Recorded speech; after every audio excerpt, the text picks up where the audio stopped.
എന്നുള്ളതെന്ന് വെച്ച് കഴിഞ്ഞാൽ കുറച്ചധികം പേർക്ക് ഭീഷണി, ശക്തമായ ഭീഷണിയുണ്ട്. അവരുടെ ജീവന് തന്നെ ആപത്താണ്. അതിനകത്ത് പെടുന്ന ഒരാളാണ് ഞാൻ. അല്ല, ഒന്നാമത്തത് നമ്മുടെ കഴിഞ്ഞ ദിവസം വെളിപ്പെടുത്തൽ നടത്തിയ ആ ചേട്ടനും അതോടൊപ്പം തന്നെ അജു അലക്സ് എന്ന് പറയുന്ന ചെകുത്താനും പിന്നെ നമ്മൾ കുറച്ച് യൂട്യൂബേഴ്സിനും എന്താ പറയുക, ജീവന് ആപത്ത്. എലിസബത്ത് ഉദയന്റെ നീതിക്ക് വേണ്ടി സംസാരിച്ചുകൊണ്ട് ഞാൻ ഉൾപ്പെടെയുള്ള പല റിയാക്ഷൻ ബ്ലോഗേഴ്സും വീഡിയോസ് ചെയ്തിരുന്നു.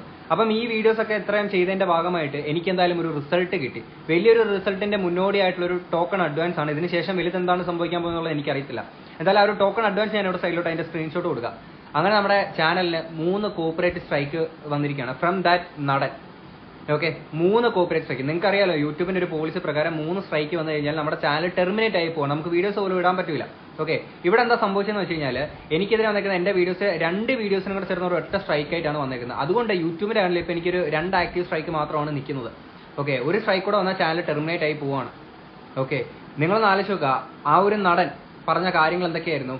ആ എലിസബത്ത് എന്ന് പറയുന്ന ആ ഒരു ലേഡിക്ക് ഭ്രാന്താണ്, അവരൊരു ഭ്രാന്തിയാണ്.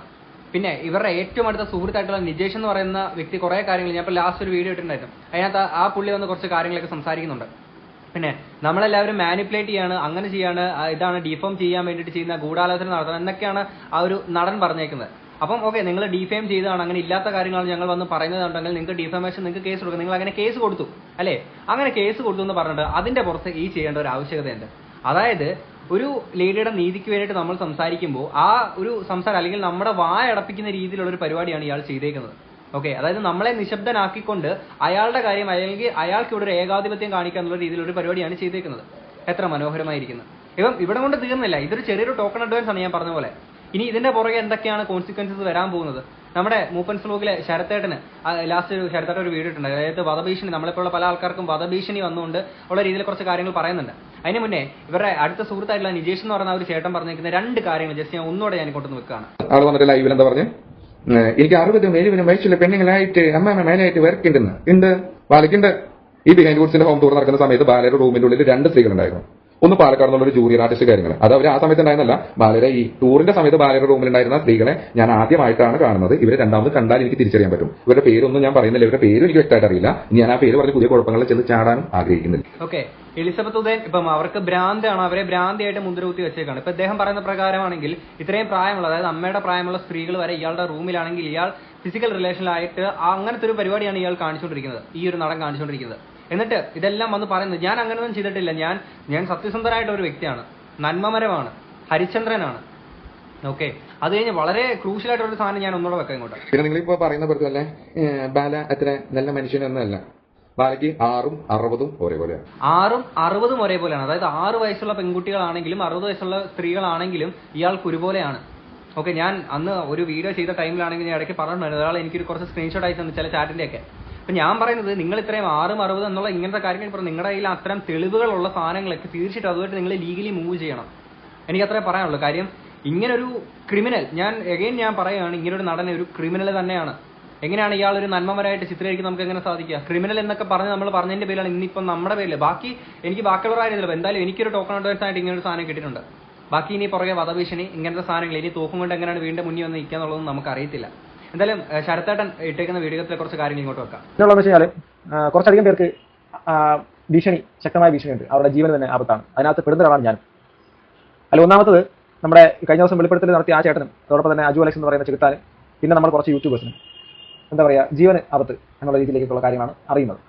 ഒരു സ്ത്രീ സമൂഹത്തിന്റെ മുന്നിൽ ഞാൻ റേപ്പ് ചെയ്യപ്പെടുന്നു എന്ന് പറഞ്ഞേക്കുന്ന ഒരു കാര്യം, ഇത്രത്തോളം ബ്രേവ് ആയിട്ടുള്ള കാര്യം പല സ്ത്രീകൾക്കും സമൂഹത്തിന് മുന്നിൽ പറയാൻ പറ്റാതെ പോകുന്നൊരു കാര്യം അല്ലേ? കാര്യം എത്ര സ്ത്രീകളെ റേപ്പിന് വിക്ടിമാവുന്ന ആൾക്കാരാണെങ്കിൽ സമൂഹത്തിൽ നിന്ന് ഒളിച്ചോടുകയാണ്. കാര്യം ഇനി സമൂഹം അവരെ എങ്ങനെ കാണുന്നുള്ള ആ ഒരു ഭയം കൊണ്ടും അല്ലെങ്കിൽ ഈ അവരുടെ ആ ഒരു മാനസികാവസ്ഥ കൊണ്ടൊക്കെ. അപ്പം അത്തരം ആൾക്കാർക്ക് കൂടി മാതൃകാപരമായിട്ടുള്ള രീതിയിലാണ് എലിസബത്ത് വന്ന് സംസാരിക്കുന്നത്. കാര്യം ഒളിച്ചോടേണ്ടത് നമ്മളല്ല, നമ്മളെ ഇരയാക്കുന്നവൻ ആരോ അവനാണ് പേടിച്ച് ഒളിച്ചേണ്ടത് എന്നുള്ള രീതിയിൽ വന്ന് പറഞ്ഞേക്കുന്ന ഒരു വ്യക്തിയാണ് എലിസബത്ത് എന്ന് പറയുന്നത്. ഓക്കെ, അപ്പം അത്രത്തോളം മാതൃകാപരമായിട്ടുള്ള ആ ഒരു ലേഡിയുടെ നീതിക്ക് വേണ്ടിയിട്ടാണ് സംസാരിച്ചത് നമ്മൾ ഓരോ ആൾക്കാരും. ഇന്ന് ആ നീതിക്ക് വേണ്ടി സംസാരിച്ചതിന്റെ പേരിൽ നമ്മൾ മരണഭയം പേര് നടക്കേണ്ട ഒരു അവസ്ഥയാണ്. നമ്മുടെ നെഞ്ചത്ത് എപ്പോഴാണ് വണ്ടി കയറുന്നത് നമുക്ക് അറിയത്തില്ല.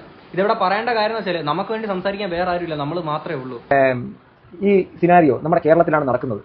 നമ്മൾ എല്ലാ തരത്തിലും സുരക്ഷിതമാണെന്ന് ചിന്തിക്കുന്ന നമ്മുടെ നാട്ടിലാണ് ഇത് നടക്കുന്നല്ലോ എന്നുള്ള കാര്യമാണ് ചിന്തിക്കുമ്പോൾ ഒരു മനസ്സിലാകുന്നുണ്ടോ? ആൾക്കാരെ ഭയപ്പെടുത്തിയും ആൾക്കാരെ ഭീഷണിപ്പെടുത്തിയും മറ്റ് ഗുണ്ടാപ്പടകളുടെയൊക്കെ ഒരു ഇത് വെച്ചിട്ട് ആൾക്കാരെ കൂച്ചുവിലങ്ങിട്ട് അവരെ മുട്ടുകുത്തിക്കുന്ന ഒരു പരിപാടിയും ഇവിടെ നടക്കുകയാണ്. ഇതിനെങ്ങനെയാണ് നിയന്ത്രിക്കേണ്ടത്, എങ്ങനെയാണ് നേരിടേണ്ടതെന്നുള്ള കാര്യത്തെക്കുറിച്ചൊക്കെ വരും ദിവസങ്ങളിൽ തന്നെ നമുക്ക് മനസ്സിലാക്കാൻ വേണ്ടി പറ്റും. ഞാനിപ്പോൾ ഒരു കാര്യം പറയുമ്പോൾ ഇന്ത്യയിൽ നമ്മൾ ഇത്രയും സംസ്ഥാനങ്ങൾ ഉണ്ടെങ്കിലും നമ്മൾ അതിനെ വേർതിരിച്ച് കാണരുത്. അല്ലെങ്കിൽ ഇന്ത്യ എന്ന് പറയുമ്പോൾ നമ്മൾ ഒരു രാജ്യമാണ്, നമ്മൾ എല്ലാവരും ഇന്ത്യക്കാരാണ്, അങ്ങനെ ഒരു മൈൻഡ് സെറ്റ് ഉള്ള ഒരു വ്യക്തിയാണ് ഞാൻ. അതിലൊരു വേർതിരിവ് കാര്യങ്ങളൊന്നും എൻ്റെ വ്യക്തിത്വത്തിൽ എനിക്ക് അങ്ങനെ ഇല്ലാത്തൊരു വ്യക്തിയാണ്. പക്ഷേ അതിൽ നിന്ന് മാറിക്കൊണ്ട് ഞാൻ ഇവിടെ പറയേണ്ട ഒരു സാഹചര്യം ആയതുകൊണ്ട് മാത്രം ഞാൻ ഇങ്ങനെ പറയാണ്. വേറെ ആരും തെറ്റായിട്ടൊന്നും വിചാരിക്കരുത്. ഈ പാണ്ടിക്ക് തമിഴ്നാട്ടിൽ കിടന്നാൽ പോരെ, അവൻ അവിടുന്ന് ഇവിടെ വന്നിട്ട് ഇവിടുത്തെ മലയാളി പെൺകുട്ടികളെയൊക്കെ ആണെങ്കിൽ വിവാഹം കഴിച്ച് അവരുടെ ജീവിതം നശിപ്പിച്ചിട്ട് അവരുടെ നീതിക്ക് വേണ്ടി സംസാരിച്ച ഓരോ ആൾക്കാരെ ആണെങ്കിൽ അവരെ ഭീഷണിപ്പെടുത്തുന്ന രീതിയിൽ ഗുണ്ടകളുമായിട്ട് പോയിട്ട് ഇത്രയും രീതിയിലുള്ള തെമ്മാടിത്തരങ്ങൾ കാണിക്കുക, ഇങ്ങനത്തെ തോന്നിവാസങ്ങൾ മുഴുവൻ കാണിക്കുക. എന്നിട്ട് അവൻ ഇവിടെ വാഴിക്കാണ്. അവൻ ഒരു നടനായതുകൊണ്ടും അവന് ഇത്രയും വലിയൊരു ഇൻഫ്ലുവൻസ് ആൾക്കാർക്കിടയിൽ ചെലുത്താൻ പറ്റുന്നത് കൊണ്ടും ഒക്കെ ചെയ്യാണ്. ഇപ്പോഴും കുറെ ആൾക്കാർ ഇപ്പോഴും നന്മമരം എന്ന് പറഞ്ഞ് വണക്കിക്കൊണ്ട് വയ്ക്കുന്ന കുറെ ആൾക്കാർ ഇപ്പോഴും ഉണ്ട് കേട്ടോ. കാര്യം ഞാൻ ലാസ്റ്റ് ആ ഒരു രേണുസുതി വീഡിയോ ഇട്ട ടൈമിലാണെങ്കിൽ അതിന്റെ താഴെ കമന്റ് ബോക്സിൽ ആരോ വന്ന് എലിസബത്തിനെ നെഗറ്റീവായിട്ട് ഒരാൾ വന്ന് പറഞ്ഞേക്കുന്നത്. അവരുടെ ഒരു മൈൻഡ് സെറ്റ് ആണ് എനിക്ക് മനസ്സിലാവാത്തത്. ഞാൻ മുമ്പത്തെ വീഡിയോസിനകത്ത് പറഞ്ഞ പോലെ ഇപ്പോഴും ഈ നടന്റെ അതേ മാനസികാവസ്ഥയിൽ നടക്കുന്ന ക്രിമിനൽസ് ആയിട്ടുള്ള കുറെ ആൾക്കാർ ഇപ്പോഴും നമ്മുടെ സമൂഹത്തിന് ഉണ്ട്. ഇപ്പൊ ഈ വീഡിയോ കാണുന്ന നിങ്ങളുടെ വീട്ടിൽ പോലും ചിലപ്പോൾ ഉണ്ടായിരിക്കും അത്തരത്തിലുള്ള ആൾക്കാർ. അങ്ങനെയുള്ള ആൾക്കാരെ നമ്മൾ മനസ്സിലാക്കി ഒറ്റപ്പെടുത്തി നിർത്തണം. ഏറ്റവും ഡേഞ്ചർ സിറ്റുവേഷൻ്റെ അകത്ത് നിൽക്കുന്ന വ്യക്തി എന്ന് വെച്ചാൽ നമ്മുടെ ചെകുത്താനാണ്. ചെകുത്താനെ അവരുടെ കയ്യിലേക്ക് കിട്ടിയിട്ട് എന്ത് ചെയ്യുമെന്നുള്ള കാര്യം പോലും അറിയത്തില്ല. മനസ്സിലാവുന്നുണ്ടോ? ഒരു ഗുഡ് കോസിന് വേണ്ടിയിട്ട് നിന്നതിന് എന്തുമാത്രമാണ് ഇത് ഏൽക്കേണ്ടി വരുന്ന കാര്യം. അപ്പോൾ എല്ലാം നമ്മൾ അന്ന് തോക്കും കൊണ്ട് ചെകുത്താന്റെ വീട്ടിൽ പോയ ഒരു സംഭവം കാര്യങ്ങളൊക്കെ അതിനകത്ത് ഇപ്പം കഴിഞ്ഞ ഞാൻ ലാസ്റ്റ് വീഡിയോ പറയുന്നുണ്ട്. അപ്പം ഈ ഒരു നിജേഷ് എന്ന് പറയുന്ന ഒരു ചേട്ടൻ പറയുന്നുണ്ട് ഇയാളുടെ കയ്യിൽ തോക്കുണ്ട്. സീക്രട്ട് ഏജന്റ് അദ്ദേഹം അപ്പം സായി ചേട്ടൻ പറഞ്ഞൊരു കാര്യമാണ് അയാളുടെ തോക്കുണ്ട്, ഇയാൾ കണ്ടിട്ടുണ്ട്. അങ്ങനെ ഈ തോക്ക ഇയാൾ പല ആളുകളെയും വന്നേക്കുന്ന ആങ്കേഴ്സിനെ, പല ഓൺലൈൻ മീഡിയസിനെ ഒക്കെ ഇതിലുള്ള ആങ്കേഴ്സിനൊക്കെ കാണിച്ചിട്ടുള്ള ഒരു സാധനമാണ്. പല ആളുകൾക്കും അറിയാം ഇയാളുടെ ഈ തോക്കുണ്ടെന്നുള്ളത്. പക്ഷേ ആ സാധനം അന്ന് ഈ ഒരു കേസുമായിട്ട് ബന്ധപ്പെട്ടപ്പോഴത്തേക്ക് നമ്മുടെ ഇവിടുത്തെ കേരള പോലീസിന് കണ്ടെത്താൻ കഴിഞ്ഞില്ല. എന്തുകൊണ്ട്? നിങ്ങൾ അതിനൊന്ന് ആലോചിക്കുക, എന്തുകൊണ്ട് കണ്ടെത്താൻ കഴിഞ്ഞില്ല? എനിക്കറിയില്ല. ഇനിയിപ്പം അയാൾ എന്താണ് ഇതിനകത്തൊക്കെ കാണിച്ചു കൊടുക്കുന്ന ഒരു ഗിമിക്ക് എന്നുള്ളത് എനിക്ക് മനസ്സിലാവുന്നില്ല. ഒരു നിയമ സംവിധാനം, നിയമപാലകർ ഇവരെല്ലാവരും ഉള്ള നാട്ടിൽ മറ്റൊരു വ്യക്തി എന്തെല്ലാം കാര്യങ്ങൾ കാട്ടിക്കൂട്ടുന്നു. ഒരു പ്രമുഖ നടൻ, ആ നടനുമായിട്ട് ബന്ധപ്പെട്ടുള്ള വിഷയങ്ങളുടെ അകത്ത് ആ നടനും അയാളുടെ കൂടെ ജീവിച്ചിരുന്ന 2 വർഷത്തോളം ജീവിച്ചിരുന്ന അയാളുടെ ഭാര്യയും പബ്ലിക്കിന്റെ മുമ്പിലേക്ക് പറഞ്ഞ കാര്യങ്ങൾ, അവർ പറഞ്ഞ കാര്യങ്ങൾ പബ്ലിക്കിന്റെ മുമ്പിലേക്ക് പറഞ്ഞിട്ട് പോലും ആ ഒരു കാര്യങ്ങൾ പറഞ്ഞതുകൊണ്ട് അത് പറഞ്ഞ എല്ലാ ആൾക്കാരും ഇപ്പോൾ കോടതി കയറി ഇറങ്ങുന്ന സാഹചര്യം, കുടുംബവും വീടും ആ വ്യക്തികൾക്ക് തന്നെ ജീവന് അപായം നേരിടുന്ന ഒരു സാഹചര്യം. എന്തൊരു കഷ്ടമാണ് ഇവിടെ നടക്കുന്നുള്ളത് ചിന്തിക്കണം. ഈ കോടതി കയറ്റുന്ന സാധനങ്ങൾക്കൊക്കെ വേണ്ടിയാണ് ഇയാൾ ഈ പറഞ്ഞ കേസും കാര്യങ്ങളൊക്കെ ആയിട്ട് പോയേക്കുന്നത്. ഓക്കെ അങ്ങനെ പോകുന്നതൊക്കെ പ്രശ്നമോ കാര്യങ്ങളൊന്നുമില്ല. ലീഗലി പോകുന്ന കാര്യം, നമ്മൾ ഇല്ലാത്ത കാര്യം പറഞ്ഞിട്ടുണ്ടെങ്കിൽ നമുക്കെതിരെ കേസ് കാര്യങ്ങൾ അങ്ങനെ വന്നോട്ടെ, പ്രശ്നമില്ല. നമുക്ക് കാര്യം ഇല്ലാത്ത കാര്യമല്ല, നമ്മളതൊക്കെ ഉള്ള കാര്യം തന്നെയാണ് നമ്മൾ സംസാരിച്ചേക്കുന്നത്. അപ്പോഴും ഇനി എനിക്കെതിരെ ഒരാൾ സംസാരിക്കരുത് എന്നുള്ള ഉദ്ദേശത്തോടെ ഇനി നമ്മുടെയൊക്കെ വായ അടപ്പിക്കുന്ന രീതിയിൽ നമ്മുടെ ചാനലിൽ സ്ട്രൈക്കും കാര്യങ്ങൾ കൊടുത്താണ് അയാൾ ചെയ്തിരിക്കുന്ന ഒരു പരിപാടി. നിങ്ങളൊന്ന് ആലോചിച്ച് നോക്കുക. ഒരു റേപ്പ് വിക്ടിം ആയിട്ടുള്ള ഒരു സ്ത്രീക്ക് വേണ്ടിയിട്ട് നമ്മൾ സംസാരിച്ച് അവരുടെ നീതിക്ക് വേണ്ടി സംസാരിച്ചതിന്റെ പേരിലാണ് ഈ ഉള്ള രീതിയിലുള്ള കാര്യങ്ങളൊക്കെ വരുന്നത്. അതിന്റെ പുറത്ത് കോടതി കേസ്, പിന്നെ വധഭീഷണി, അല്ലെങ്കിൽ നമ്മൾ ഭരണത്തെ പേടിച്ച് നടക്കണം.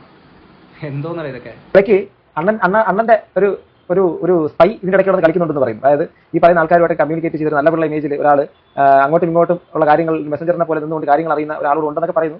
അതിന്റെ വിശദമായിട്ടുള്ള വ്യക്തമായിട്ടുള്ള കാര്യങ്ങളെക്കുറിച്ചൊന്നും എനിക്ക് അറിയത്തില്ല. അതാരാണ് എന്താണെന്നുള്ള കാര്യം നമുക്ക് ആർക്കും അറിയത്തൊന്നുമില്ല. അങ്ങനെ ഒരുത്തനുണ്ടെങ്കിൽ, അങ്ങനെ ആരെങ്കിലും ഉണ്ടെങ്കിൽ ഉറപ്പിച്ച് ഞാൻ പറയാം, നീ ഒരു കാലത്തും വിളങ്ങത്തില്ല. ഈ ഒരു പാവപ്പെട്ട പെണ്ണ് ഈ സമൂഹത്തിന്റെ മുമ്പിൽ കരഞ്ഞ്, ഒരു പാവപ്പെട്ട ഒരു പെണ്ണ് മാത്രമല്ല, അതുപോലെ തന്നെ നമ്മുടെ അമൃത ആയിക്കോട്ടെ, പാപ്പു ആയിക്കോട്ടെ, ഇത്രയും പേര് സമൂഹത്തിന്റെ മുമ്പിൽ കരഞ്ഞ് വല്ലാത്തൊരവസ്ഥയിൽ നിന്നിട്ട് അവരുടെ ഒക്കെ കണ്ണുനീരിനെയും ചവിട്ടിക്കൊണ്ട് എന്തെങ്കിലും നേട്ടം കൊയ്യാൻ വേണ്ടിയിട്ട് ഇതിനിടയിൽ ഏതെങ്കിലും ഒരു മെസ്സഞ്ചർ ഒക്കെ നമ്മളെയൊക്കെ കൂടെയൊക്കെ തന്നെ നിൽക്കുന്നതിലുണ്ടെങ്കിൽ ഉറപ്പിച്ച് പറയാം, നീ ഒരിക്കലും ഒരു കാലത്തും രക്ഷപ്പെടത്തില്ല. ഇത് ആരെക്കുറിച്ചാണോ അല്ലെങ്കിൽ ആരാണ് ഈ ഒരു വ്യക്തി എന്നുള്ളതെന്ന് എനിക്ക് അറിയത്തില്ല. അപ്പോഴും ഞാൻ നേരത്തെ പറഞ്ഞ പോലെ തന്നെ ഇതേ നടന്റെ അതേ ക്രിമിനൽ സ്വഭാവമായിട്ട് അല്ലെങ്കിൽ അത്രയും നികൃഷ്ടമായിട്ടുള്ള മനസ്സും പേര് നടക്കുന്ന കുറെ ആൾക്കാർ നമ്മുടെ സമൂഹത്തിലുണ്ട്. ഓക്കെ, ഇതിന്റെ ഇടയിൽ നിന്ന് കളിക്കുന്ന കുറെ ആൾക്കാർ ഇപ്പം ഈ പറഞ്ഞ പോലെ ഇങ്ങനെ ഒരു വ്യക്തി ഉണ്ടായിരിക്കാം. അങ്ങനെ ആണെങ്കിൽ തന്നെ ഇവനൊക്കെ എന്താണ് ചെയ്യേണ്ടത് നിങ്ങളൊന്ന് ആലോചിച്ച് നോക്കുക. ഓക്കെ, ഒരു സ്ത്രീ താൻ റേപ്പ് വിക്ടിം ആണെന്ന് സമൂഹത്തിന് മുന്നേ പറഞ്ഞപ്പോഴത്തേക്കിന് അതിന്റെ ഇടയ്ക്ക് പിന്നെ അമൃത ആവൂർലിയുടെ സ്വന്തം കുഞ്ഞിന്റെ കാര്യത്തിൽ പോലും ഇയാൾ ഈ പറഞ്ഞ ഫോർജറി കാര്യങ്ങളൊക്കെ ചെയ്തിട്ട് ഇത്രയും കാര്യങ്ങൾ, അതായത് കോടതിയിൽ നടക്കുന്ന ഒരു കേസാണ് അല്ലേ, അവിടെ ഇയാൾ എന്നിട്ട് വന്ന് പറയുന്നത് എന്താണ്, ഞാൻ കോടതി പറയുന്ന പ്രകാരം എനിക്കൊന്നും മിണ്ടാൻ പറ്റൂല, അങ്ങനെ ചെയ്യാൻ പറ്റില്ല, ഇങ്ങനെ കോടതി അത്രത്തോളം റെസ്പെക്ട് ആണ് ഇയാൾക്ക്. എന്നിട്ട് ആ കോടതി നടക്കുന്ന കേസാണ് ഇയാൾ ഇത്രയും വലിയൊരു തിരിമറി കാര്യങ്ങൾ നടത്തിയിരിക്കുന്നത്. അന്ന് 24-ലാണെന്ന് തോന്നുന്നു, 24-ലെ റിപ്പോർട്ടിലാണ് മീഡിയ. അപ്പം ആരോ ചോദിക്കുന്ന ടൈമിൽ ഇയാൾ പറയാണ് ഞാൻ അതൊന്ന് അന്വേഷിക്കട്ടെ. അപ്പോഴും ഇയാൾ ഈ ഫോർജറി ചെയ്തിട്ടുണ്ടോ ഇല്ലയോ എന്നുള്ള പറഞ്ഞില്ല, ഞാൻ ചെയ്തിട്ടില്ല എന്ന് അയാൾ പറഞ്ഞിട്ടില്ല, ഞാനൊന്ന് അന്വേഷിക്കട്ടെ എന്നുള്ളത് മാത്രം പറഞ്ഞു. അപ്പൊ അതിന്റെ അർത്ഥം അയാൾ ചെയ്തതിന്റെ പേരല്ലേ. ഓക്കെ, അങ്ങനെ അയാൾ ചെയ്തിട്ടില്ല, തന്റെ അറിവിൽ ഇല്ല എന്നുണ്ടെങ്കിൽ ഞാൻ അങ്ങനെ ചെയ്തിട്ടില്ല എന്ന് അയാൾക്ക് പറഞ്ഞാൽ പോരെ. അയാൾ അതല്ലല്ലോ പറഞ്ഞേക്കുന്നത്. മാറ്റി വെച്ചോ. ഇനി നമ്മുടെ കാര്യം, എന്റെ കാര്യത്തിനകത്താണെങ്കിൽ സ്വാഭാവികമായിട്ടും നമ്മളെല്ലാം വാഹനങ്ങൾ ഓടിക്കുന്നവരാണ്, പുറത്തേക്ക് സഞ്ചരിക്കുന്നവരാണ്, യാത്രകൾ ചെയ്യുന്നവരാണ്. ഇങ്ങനെ ഒരു സാഹചര്യം നിങ്ങളുടെ മുമ്പിലേക്ക് എത്തുമ്പോൾ നിങ്ങൾക്ക് മനസ്സിലാക്കാൻ പറ്റും എന്തൊക്കെയാണ് നമുക്ക് വരാൻ സാധ്യത ഉണ്ടെന്നുള്ളത്. കഴിഞ്ഞ ദിവസമാണ് നമ്മുടെ ജുനൈദ് എന്ന് പറയുന്ന ആ ഒരു പുള്ളിക്കാരൻ ബ്ലോഗർ അയാളെ എന്താണ് മൺകൂനയിലേക്ക് തട്ടി വീണു എന്ന് പറഞ്ഞാൽ വലിയൊരു പ്രശ്നമില്ലാത്ത സ്ഥലത്താണ് അദ്ദേഹം വീണ് നടന്നത്. പക്ഷേ മദ്യത്തിന്റെ ഒരു സംഭവം ഉണ്ടെന്നൊക്കെ പറയുന്നു.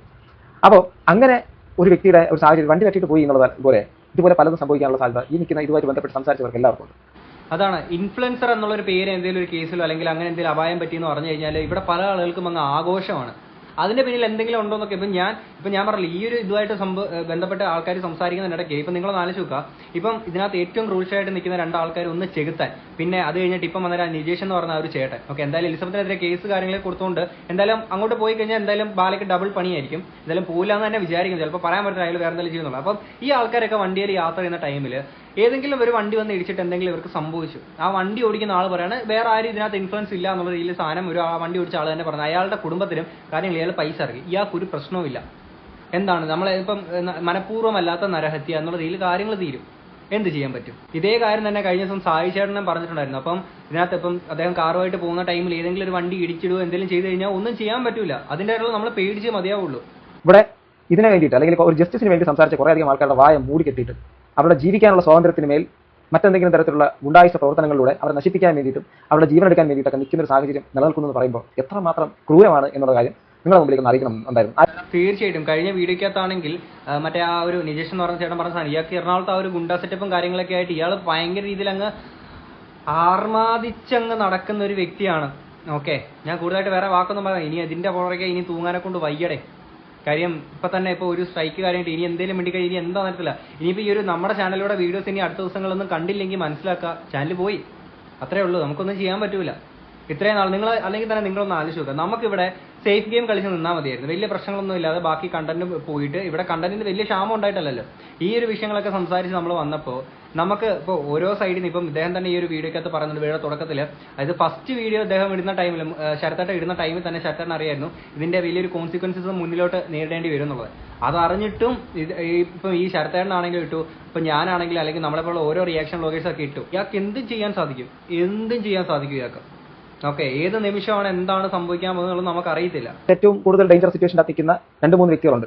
അതിൽ ഏറ്റവും പ്രധാനമായിട്ട് നിൽക്കുന്ന വ്യക്തിയാണ് നമ്മുടെ അജു അലക്സ് എന്ന് പറയുന്ന ചെകുത്താനാണ് ഏറ്റവും കൂടുതൽ ഇവരുടെ കയ്യിൽ കിട്ടിക്കഴിഞ്ഞാൽ ഒരു സാഹചര്യത്തിൽ ഏറ്റവും ബുദ്ധിമുട്ട് ആദ്യം ഉണ്ടാകാൻ സാധ്യതയുണ്ടെന്ന് അറിയുന്നത്. രണ്ടാമത് ഇപ്പം വെളിപ്പെടുത്തി നടത്തുന്ന വ്യക്തിയെക്കുറിച്ചും അങ്ങനെ പറയുന്ന ഒരു സാഹചര്യങ്ങളൊക്കെ വരുന്നുണ്ട്.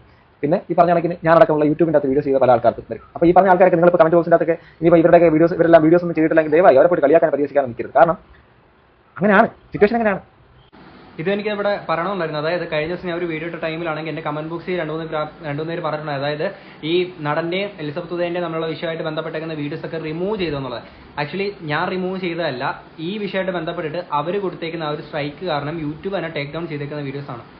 ഓക്കെ, അതുകൊണ്ട് പല വീഡിയോസും പല ആൾക്കാരുടെയും ചാനലിലൊക്കെ നിങ്ങൾക്ക് കാണാതെ പോയി കഴിഞ്ഞാൽ അവരായിട്ട് റിമൂവ് ചെയ്തോ ഡിലീറ്റ് ചെയ്തോ ആയിരിക്കത്തില്ല. ഓക്കെ, അതിന്റെ പേരിൽ നിങ്ങൾക്ക് എന്താണ് പേടിച്ചോടിയോ ധൈര്യമില്ല അത് ഇത് എന്നൊക്കെ അങ്ങനെ നിങ്ങൾ പറയുമ്പോൾ ഒരു കാര്യം ആലോചിക്കുക, ജീവൻ ഒന്നേ ഉള്ളൂ, പോയി കഴിഞ്ഞാൽ പോയി, പിന്നെ ഒന്നുമില്ല, തിരിച്ചു വരൂല. നഷ്ടം നമുക്കും നമ്മുടെ വീട്ടുകാർക്കും മാത്രം. നിങ്ങൾ ഈ ഒരു വീഡിയോ കാണുന്നത് ഇത് മാത്രമേ ഉള്ളൂ, റിസ്ക് മൊത്തം നമുക്കാണ്. ഓക്കെ, എന്തിനാണേലും ഈ ഒരു വിഷയത്തെപ്പറ്റിയുള്ള നിങ്ങളുടെ അഭിപ്രായങ്ങൾ കമന്റ് ബോക്സിൽ പറയാം. നമുക്ക് അടുത്തൊരു വീഡിയോ കാണാം. ശരി, ബൈ.